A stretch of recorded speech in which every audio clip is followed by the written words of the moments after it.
का रवैया लगातार सवालों के घेरे में है। आपको बता दें कि एक ही मामले में पुलिस ने बार बार अपने बयान बदले हैं और फिर न्याय की मांग कर रहे परिजनों पर लाठीचार्ज भी किया है। और लगातार अब पुलिस पर, कानून व्यवस्था पर सवाल उठ रहे हैं, जांच पर उठ रहे हैं कि आखिर पटना पुलिस किसे बचाने की कोशिश कर रही है। लेकिन जब न्यूज इंडिया की मुहिम और सार्वजनिक दबाव बढ़ा, तब पटना पुलिस ने यह स्वीकार किया कि दुष्कर्म की संभावना से पूरी तरह से इनकार नहीं किया जा सकता।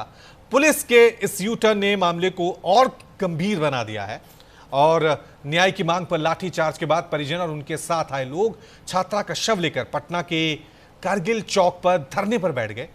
करीब 3 घंटे तक शव सड़क पर रख के प्रदर्शन किया गया, जिससे इलाके में यातायात पूरी तरह बाधित हो गया है। 5 तारीख को घर जाएंगे, 6 तारीख के बाद गायब थी वो। उसके बाद उनके साथ ये सब हुआ। उनके पेरेंट्स को भी नहीं बताया गया है कि क्या हुआ है। हॉस्पिटल गए, हॉस्पिटल से दूसरी जगह रेफर किया गया है, तब जाके इनके पेरेंट्स को पता चला है कि क्या हुआ है। पेरेंट्स आया, उनसे मिलने नहीं दिया गया। उनको होश आया हॉस्पिटल में, उनको इंजेक्शन दे दिया गया, सारे लोग को हटा दिया गया वहां से हॉस्पिटल से। उनको होश आया कि ना पुलिस वहां पे था ना इसमें डॉक्टर की संलिप्तता है। हाँ बिल्कुल है, बिल्कुल है। वो इंजेक्शन देते थे और चालक का भी संलिप्तता है। हाँ बिल्कुल, वही रेप किए हैं।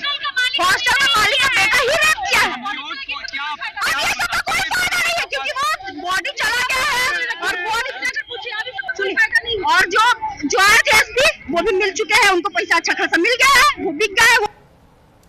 चलिए इस खबर पे और ज्यादा जानकारी के लिए सीधा रुख करते हैं। मेरे साथ मेरे सहयोगी विकास लगातार बने हुए हैं। विकास, क्योंकि इस पूरे मामले में पुलिस ने कई बार यू टर्न लिया है, बयान बदला है, अब किस तरह से देख रहे हैं, इंसाफ मिल पाएगा उस बच्ची को जिसके साथ इस तरह की घटना हुई थी? देखिए, पटना पुलिस की लीपापोती की पूरी कहानी इस पूरे घटनाक्रम में सामने हुई। पहले पुलिस ने कहा कि जो ड्रग के ओवरडोज हैं उसके लेने के कारण बच्ची की मौत। फिर पुलिस ने कहा कि उसके सर्च हिस्ट्री में यह मिला कि वो सुसाइड करने के तरह तरह के नए नए तरीके ढूंढ रही। फिर पुलिस का एक बयान आया कि दुष्कर्म की संभावनाओं से इनकार नहीं किया जा सकता। और यह बयान तब आया जब पोस्टमार्टम रिपोर्ट पुलिस के पास पहुंच चुकी थी और कुछ मीडिया कर्मी के पास भी ये पोस्टमार्टम रिपोर्ट की कॉपी आई। यानी उसमें साफ स्पष्ट है कि बच्ची के साथ दुष्कर्म हुआ। देखिए, सबसे शर्मिंदगी की बात यह है कि हर महिला के महीने में जो कठिन समय होते हैं, जो पीरियड्स होता है, उस पीरियड्स के दौरान इस महिला के साथ, इस बच्ची के साथ दुष्कर्म हुआ। ये बहुत शर्मनाक घटना। और उससे भी ज्यादा शर्मनाक ये है कि पटना पुलिस ने इस पूरे मामले को रफा दफा करने की, दबाने की कोशिश की। हॉस्टल संचालक की तरफ से परिजनों को पैसे के ऑफर दिए गए और पुलिस के लगातार बदलते बयान ये इशारा कर रहे थे कि किसी बड़े शख्सियत या पावरफुल शख्सियत को बचाने की कोशिश हो रही है और लीपापोती हो रही है। इस पर सबसे बड़ा सवाल अगर किसी पे खड़ा होता है तो वो है पटना पुलिस। जब थके हारे परिजन सड़क पर उतरे तो पटना पुलिस ने लाठियों से परिजनों के और उनके समर्थकों के पीठ पर लोकतंत्र की एक नई परिभाषा लिख दी। खदेरो खदेरो तो मारो मारो, इस तरह का आतंक फैला उस दिन सड़कों पर जब लोग विरोध कर रहे थे। अरे भाई, जब पटना पुलिस सुनेगी नहीं तो लोग अपनी आवाज कहां उठाएंगे?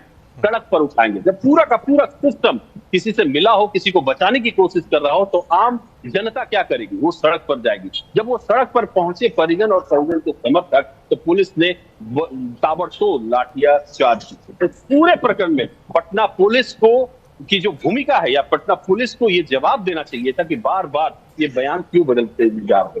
आप देखिए कि इस केस की जैसे ही शुरुआत हुई, पुलिस ने लीपापोती करनी शुरू कर दी। उसने कहा कि ड्रग के ओवरडोज से मौत हुई। फिर उसने कहा कि भाई ये गूगल पर जो है वो सर्च कर रही थी कि सुसाइड कैसे कर रहा है। लेकिन उसने, पटना पुलिस ने एक भी बयान में ये नहीं कहा कि उस बच्ची के जो शरीर है उस पर जख्म के निशान कैसे थे। और आखिरकार पोस्टमार्टम रिपोर्ट आया और पुलिस ने इस पूरे मामले पर जो है संज्ञान लेते हुए अपना प्रेस रिलीज जारी किया। उसके बाद एसआईटी का गठन बिहार के डीजीपी ने किया। और आज एक सुखद खबर है कि हम इस बच्ची की लड़ाई लड़ रहे हैं।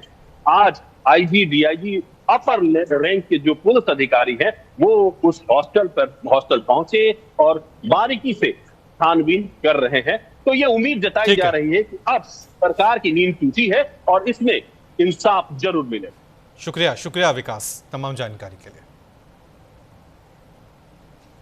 तो आप देख सकते हैं कि किस तरह से सड़कों पर हजारों लोग उस नन्ही सी बच्ची के इंसाफ के लिए लड़ाई लड़ रहे हैं, क्योंकि जिस तरह का रवैया इस पूरे मामले में सरकार, प्रशासन, पुलिस का रहा है, उसने इस केस को कई तरह से और कई सवाल खड़े कर दिए हैं।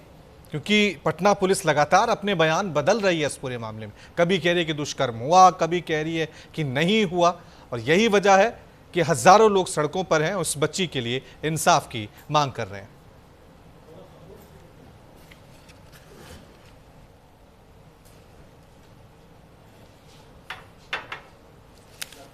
ये देखिए किस तरह से पटना पुलिस, जो लोग प्रदर्शन कर रहे थे बच्ची के इंसाफ के लिए, उनके